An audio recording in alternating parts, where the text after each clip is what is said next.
तो गाइज इस वीडियो में हम देखने वाले हैं जयशंकर प्रसाद जी का जीवन परिचय। जी हाँ गाइज, आप लोग समझ सकते हो जयशंकर प्रसाद जी का जीवन परिचय आपके बोर्ड एग्जामिनेशन के लिए कितना इम्पोर्टेंट है। अब मैं बता दूं कि देखिए जयशंकर प्रसाद जी का जीवन परिचय हर साल आता है, ये एकदम बिल्कुल निश्चित है। तो आप इस वीडियो में अंत तक बने रहिए और चैनल को अभी तक सब्सक्राइब नहीं किया तो प्लीज़ यार सब्सक्राइब कर ले और बेल आइकन को भी दबा ले, जिससे मेरी सारी वीडियो की नोटिफिकेशन यानी कहे तो जानकारी आपको मिलती रहे। देखिए मैं आपको बता दूं कि अगर आप ये वीडियो अंत तक देख लेते हैं तो मैं आशा करता हूं कि आपका जयशंकर प्रसाद का जीवन परिचय एकदम क्लियर हो जाएगा, आपको याद हो जाएगा। तो चलिए चलते हैं और इस वीडियो को अंत तक देखने के बाद आप इस वीडियो को कमेंट कर कर बताइएगा कि आपको ये वीडियो कैसी लगी और वीडियो को लाइक तो जरूर कीजिएगा यार, क्योंकि ये वीडियो बनाने में काफ़ी मेहनत लगी है। तो चलिए शुरू करते हैं। तो चलिए गाइज देखते हैं।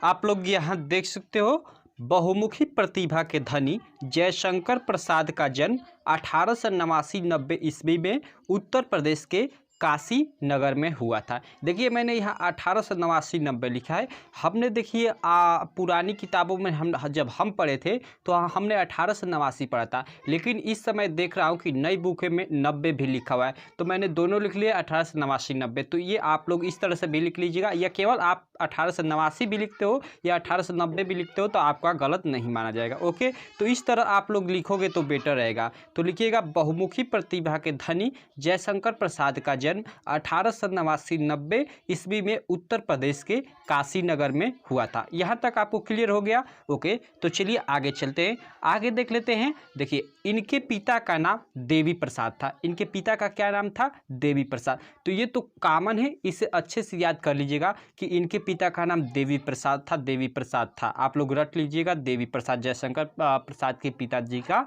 नाम था। ओके, तो इनके पिता का नाम देवी प्रसाद था, जो स्वयं साहित्य प्रेमी थे। यानी उनके जो पिता थे देवी प्रसाद स्वयं साहित्य प्रेमी थे, यानी वे साहित्य प्रेमी थे, यानी साहित्य को काफ़ी प्रेम करते थे। ओके, तो आगे चलते हैं। इस प्रकार प्रसाद जी को जन्म से ही साहित्यिक वातावरण प्राप्त हुआ। अब बेसिकली है, अगर इनके पिताजी साहित्यिक प्रेमी थे, यहाँ हमने पढ़ा कि जो स्वयं साहित्यिक प्रेमी थे, यानी इनके पिता देवी प्रसाद, अगर इनके पिता देवी प्रसाद प्रेमी थे तो इस प्रकार प्रसाद जी को जन्म से ही साहित्यिक वातावरण प्राप्त हो। यानी सबसे पहले मैं बता दूं कि कुछ भी आपको माता पिता ही सिखाते हैं, और अगर इनके पिता साहित्यिक प्रेमी थे तो ऑब्वियसली है कि वो अपने बच्चे को यानी जयशंकर प्रसाद को साहित्य के बारे में बताएंगे। तो सो इन्हें शुरू से ही साहित्यिक वातावरण प्राप्त हुआ और साहित्य के प्रति इनका विचार काफ़ी अच्छा हुआ। ओके, तो देखते हैं आगे। तो यहाँ तक आपको क्लियर हो गया कि बहुमुखी प्रतिभा के धनी जयशंकर प्रसाद का जन्म 1889-90 ईस्वी में उत्तर प्रदेश के काशी नगर में हुआ था। इनके पिता का नाम देवी प्रसाद था, जो स्वयं साहित्य प्रेमी थे। इस प्रकार प्रसाद जी को जन्म से ही साहित्यिक वातावरण प्राप्त हुआ। तो आई होप यहाँ तक आपको क्लियर हो गया होगा। तो चलिए आगे चलते हैं। आगे आप लोग देख सकते हो प्रसाद जी ने, ठीक है, प्रसाद जी ने 9 वर्ष, यहाँ में ये 9 है। ओके, प्रसाद जी ने 9 वर्ष की अवस्था में ही एक कविता की रचना की, जिसे पढ़कर इनके पिता ने इन्हें महान कवि बनने का आशीर्वाद दिया। यानी जब ये मात्र 9 वर्ष की अवस्था में थे, कितने वर्ष की? 9 वर्ष की, तो इन्होंने एक कविता की रचना की या एक कविता लिखा। ओके, तो उस कविता को पढ़कर इनके पिताजी इनके पिताजी को वो कविता काफ़ी मतलब इम्प्रेस की। तो इनके पिताजी ने उस कविता को पढ़कर उससे इम्प्रेस होकर इनको महान कवि बनने का क्या दिया? आशीर्वाद दिया। यहाँ देख सकते हो महान कवि बनने का आशीर्वाद दिया। तो ये भी आपको क्लियर हो गया। तो चलिए आगे देख लेते हैं। आगे देखते हैं। प्रसाद जी ने बाल्यावस्था में ही देश के विभिन्न तीर्थ स्थानों की यात्रा की। ठीक है, देखिए प्रसाद जी ने बाल्यावस्था में ही देश के विभिन्न तीर्थ स्थानों की यात्रा की। यहाँ आप लोग लिख दीजिएगा कि प्रसाद जी ने बाल्यावस्था में ही अपने माता पिता के साथ लिख देंगे तो और बेटर रहेगा, और ये भी लिखते हैं तो कोई बात नहीं। तो प्रसाद जी ने बाल्यावस्था में ही अपने माता पिता के साथ विभिन्न तीर्थ स्थानों की या देश के विभिन्न तीर्थ स्थानों की यात्रा की। यहाँ उनके माता पिता को जोड़ देंगे तो और बेटर हो जाएगा, या इसी तरह से भी लिख लेते हैं कि प्रसाद जी ने बाल्यावस्था में ही देश के विभिन्न तीर्थ स्थानों की यात्रा की। तो ये भी बिल्कुल एकदम मतलब अच्छा है, परफेक्टली है। तो आप लोग लिख दीजिएगा। उसके बाद आशीर्वाद दिया, उसके बाद प्रसाद जी ने बाल्यावस्था में ही देश के विभिन्न तीर्थ स्थानों की यात्रा की। ओके, तीर्थ स्थान का आप मतलब समझते ही हो। तो आगे चलते हैं। कुछ समय बाद ही इनके पिता की मृत्यु हो गई। अब देखिए कुछ समय बाद ही क्या हुआ कि इनके पिता की मृत्यु हो गई, यानी लगभग माना जाता है कि 12 वर्ष के थे तो इनके पिता की मृत्यु हो गई। ओके, तो देखिए कुछ समय बाद ही यहाँ लिखा हुआ कि इनके पिता की मृत्यु हो गई। तो पिता की मृत्यु को इसके बाद क्या हुआ, तो देखिए पिता की मृत्यु के बाद इनकी शिक्षा दीक्षा का प्रबंध बड़े भाई ने किया। ओके, देखिए जब इनके पिता मर गए तो इनके शिक्षा दीक्षा यानी वही इनका खर्च, जैसे शिक्षा या कपड़ा देना में, यानी सब कुछ इनका भार इनके बड़े भाई ने संभाला। देखिए बड़े भाई का भी नाम शंभुनाथ था, लेकिन मैंने यहाँ मेंशन नहीं किया है। शंभुनाथ आपको हमेशा याद नहीं रहेगा, इसलिए केवल आप बड़े भाई लिख दीजिएगा, आप बड़े भाई भी जानिएगा। ठीक है, तो पिता की मृत्यु के बाद इनकी शिक्षा दीक्षा का प्रबंध बड़े भाई ने किया। ओके, बड़े भाई ने किया, यहाँ तक आपको क्लियर हो गया।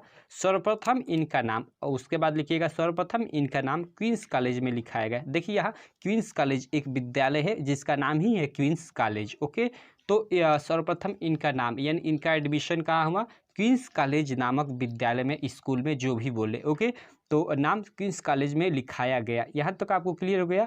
किंतु वहाँ इनका मन नहीं लगा, इसलिए वे विद्यालय छोड़ दिए। ठीक, यानी क्वींस कॉलेज में उनका मन नहीं लगा और वो इसी कारण उस विद्यालय को क्या किए कि छोड़ दिया, यानी पढ़ना जाना बंद कर दिया। ओके, तो ये भी क्लियर। तो आगे देख लेते हैं।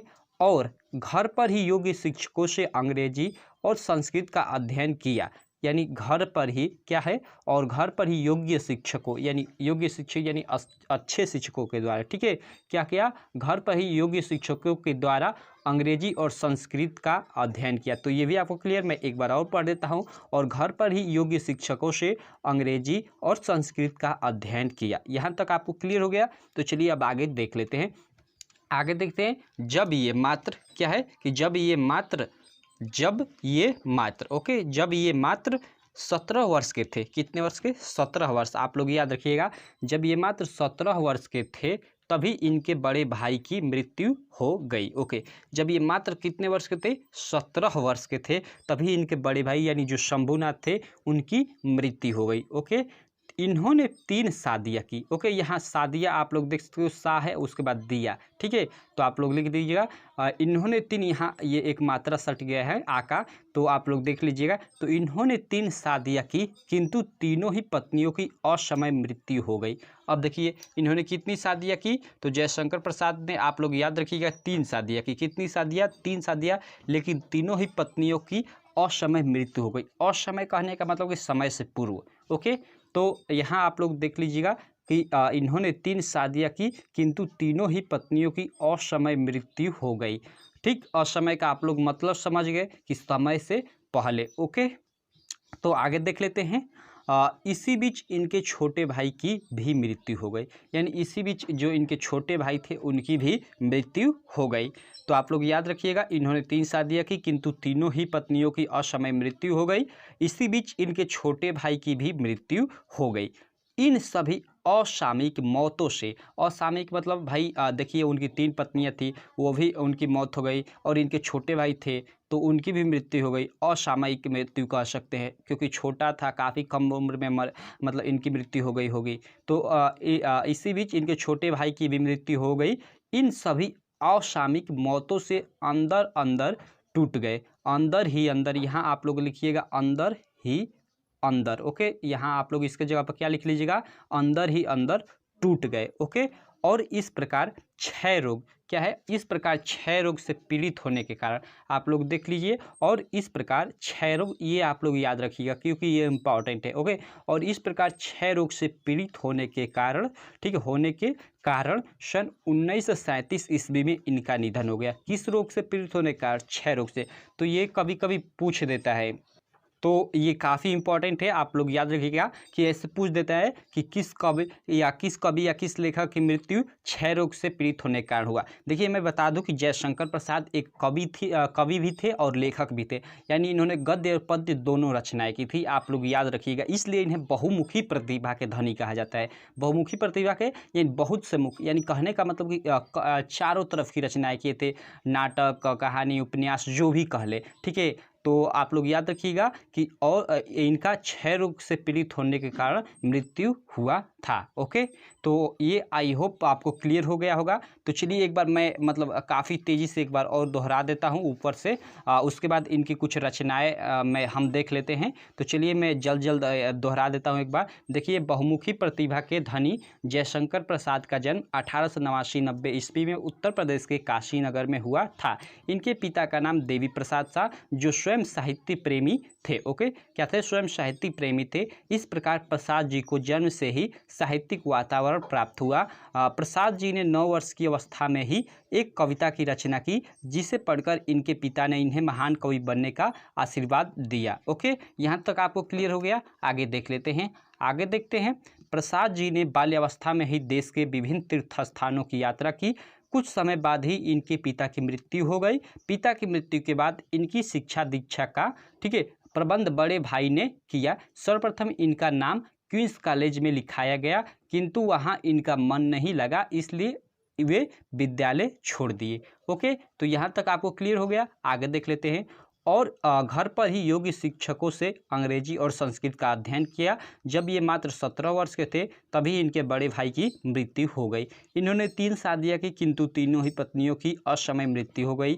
असमय मृत्यु मतलब वही समय से पूर्व हो गई। ओके, मृत्यु हो गई। इसी बीच इनके छोटे भाई की भी मृत्यु हो गई, यानी इसी बीच क्या हुआ कि उनके छोटे भाई की भी मृत्यु हो गई। ओके, और ठीक है, हो गई। ओके, यहाँ इन सभी असामयिक मौतों से अंदर ही अंदर, यहाँ मैंने आपको बताया अंदर ही अंदर लिखना। ओके, अंदर ही अंदर टूट गए। कौन? वे जयशंकर प्रसाद। इन सभी असामयिक मौतों से यहाँ लिख दीजिएगा कि जयशंकर प्रसाद अंदर ही अंदर टूट गए। ये भी लिख देते हैं तो बेटर हो जाएगा। ओके, तो इन सभी असामयिक मौतों से अंदर ही अंदर वे, यहाँ वे लिख दीजिएगा, वे टूट गए। ओके, और इस प्रकार क्षय रोग से पीड़ित होने के कारण सन 1937 ईस्वी में इनका निधन हो गया। ओके, सन 1937 में इनका निधन हो गया, आप लोग याद रखिएगा। तो आई होप आपको ये सारा का सारा क्लियर हो गया होगा। तो चलिए अब इनकी कुछ रचनाएं हैं हम देख लेते हैं। तो यहाँ आप लोग देख सकते हो, फर्स्ट में कुछ इनके कहानी संग्रह हैं, उन्हें देख लेते हैं। देखिए, प्रतिध्वनि, छाया, इंद्रजाल और आकाशदीप, ये इनके काफ़ी मोस्ट इंपॉर्टेंट कहानी संग्रह है। आप इन सभी को याद रखिएगा, क्योंकि देखिए एग्जाम में आपको ये भी क्वेश्चन शुरू में एक नंबर का पूछता है, ऐसे कि जैसे प्रतिध्वनि के लेखक कौन है, या प्रतिध्वनि जो कहानी संग्रह है इसके लेखक कौन है, ऐसे पूछ देता है, या ऑप्शन दे देता है, या कह देता है कि जयशंकर प्रसाद के किसी एक कहानी संग्रह का नाम लिखिए। तो आपको ये याद रहेगा तभी तो लिखेंगे। तो आप लोग ये सभी का सभी याद कर लीजिएगा। कहानी संग्रह में जयशंकर प्रसाद जी के प्रतिध्वनि, छाया, इंद्रजाल, आकाशदीप हैं। ओके, आप लोग याद रखिएगा, काफ़ी ये इंपॉर्टेंट है चारों। ओके, तो अगला देखते हैं। अगला है नाटक। नाटक में चंद्रगुप्त, स्कंदगुप्त, अजाशत्रु, ध्रुव, स्वामिनी, जन्मेजय का यज्ञ और एक घूट, ये सभी इनके प्रमुख नाटक है, आप लोग याद रखिएगा। ओके, तो आई होप ये भी आपको क्लियर हो गया होगा। तो अगला तीसरा हम देख लेते हैं, इनकी कुछ उपन्यास विधा की रचना। देखिए, कंकाल, तितली इनके काफ़ी इंपॉर्टेंट क्या है कि उपन्यास है, और इरावती भी इनका एक उपन्यास है, लेकिन इरावती अपूर्ण है। ठीक है, शायद ये मृत्यु के समय लिख रहे होंगे, या किसी भी कारण, मुझे कारण इसका पता नहीं है कि इरावती ये अपूर्ण क्यों है। ठीक है, लेकिन इरावती अपूर्ण है, आप लोग याद रखिएगा। अगला है काव्य कला, इनका एक प्रसिद्ध निबंध है, आप लोग याद रखिएगा। काव्य कला इनका काफ़ी एक प्रसिद्ध निबंध है। ओके, तो आई होप आपको ये वीडियो काफ़ी अच्छी लगी होगी। अगर अच्छी लगी तो हमारे चैनल को सब्सक्राइब करें, और इस वीडियो को लाइक करना ना भूलें, और कुछ प्यारा सा कमेंट भी कर दीजिए। तो बस इस वीडियो